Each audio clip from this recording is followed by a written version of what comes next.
ಮದುವೆಯಾಗುವುದಾಗಿ ನಂಬಿಸಿ ಲೈಂಗಿಕ ದೌರ್ಜನ್ಯ.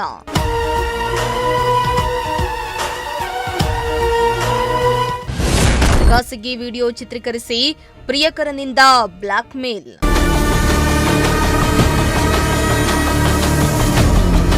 ಬೆಂಗಳೂರಿನಲ್ಲಿ ಯುವತಿಯೊಬ್ಬಳಿಗೆ ಪ್ರೀತಿ ಹೆಸರಲ್ಲಿ ಯುವಕನೊಬ್ಬ ಮದುವೆಯಾಗುವುದಾಗಿ ನಂಬಿಸಿ ಹಲವು ಬಾರಿ ದೈಹಿಕ ಸಂಪರ್ಕ ಬೆಳೆಸಿದ್ದಲ್ಲದೆ ಆಕೆ ಗರ್ಭಿಣಿಯಾಗಿದ್ದ ವೇಳೆ ಗರ್ಭಪಾತ ಮಾಡಿಸಿರುವ ಆರೋಪ ಕೇಳಿಬಂದಿದ್ದು, ಈ ಸಂಬಂಧ ಆರೋಪಿಯ ವಿರುದ್ಧ ಮೈಕೋ ಲೇಔಟ್ ಪೊಲೀಸ್ ಠಾಣೆಯಲ್ಲಿ ಎಫ್ಐಆರ್ ದಾಖಲಾಗಿದೆ.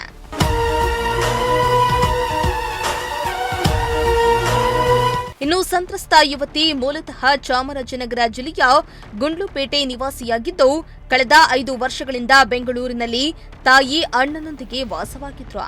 ಈಕೆಗೆ 2023ರಲ್ಲಿ ಚೇತನ್ ಕುಮಾರ್ ಎಂಬಾತನ ಪರಿಚಯವಾಗಿದ್ದು, ಬಳಿಕ ಇಬ್ಬರ ನಡುವೆ ಸ್ನೇಹ ಬೆಳೆದಿತ್ತಂತೆ.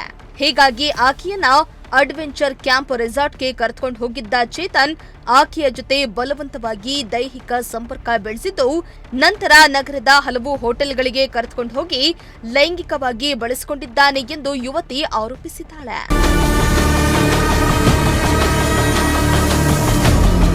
ಇನ್ನು ಯುವತಿ ಗರ್ಭಿಣಿಯಾಗ್ತಿದ್ದಂತೆ ಆಕೆಗೆ ಮಾತ್ರೆಯನ್ನ ನೀಡಿ ಗರ್ಭಪಾತ ಮಾಡಿಸಿದ್ದಾನೆ. ಜೊತೆಗೆ ಆಕೆಯಿಂದ ಸುಮಾರು 5 ಲಕ್ಷ ರೂಪಾಯಿ ಹಣವನ್ನ ಪಡೆದಿದ್ದಾನೆ ಎನ್ನಲಾಗಿದೆ. ಬಳಿಕ ಯುವತಿ ಮದುವೆ ಬಗ್ಗೆ ಕೇಳಿದ್ದಕ್ಕೆ ಚೇತನ್ ಅವಾಚ್ಯವಾಗಿ ನಿಂದಿಸಿದ್ದು, ತಾಯಿ ಮಗಳನ್ನ ಕೊಲೆ ಮಾಡೋದಾಗಿ ಬೆದರಿಕೆ ಹಾಕಿದ್ದಾನೆ. ಜೊತೆಗೆ ಖಾಸಗಿ ಫೋಟೋ ವಿಡಿಯೋಗಳನ್ನ ಸೋಷಿಯಲ್ ಮೀಡಿಯಾದಲ್ಲಿ ವೈರಲ್ ಮಾಡಿ ಮಾನಹಾನಿ ಮಾಡ್ತೀನಿ ಅಂತ ಬೆದರಿಕೆ ಹಾಕಿದ್ದಾನೆ ಎಂದು ಯುವತಿ ದೂರಿದ್ದಾಳೆ.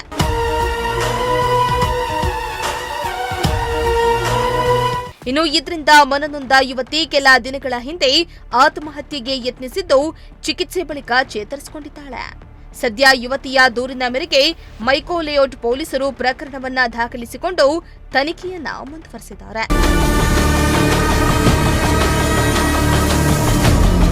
Bureau report, Prajashakti TV, Bengaluru.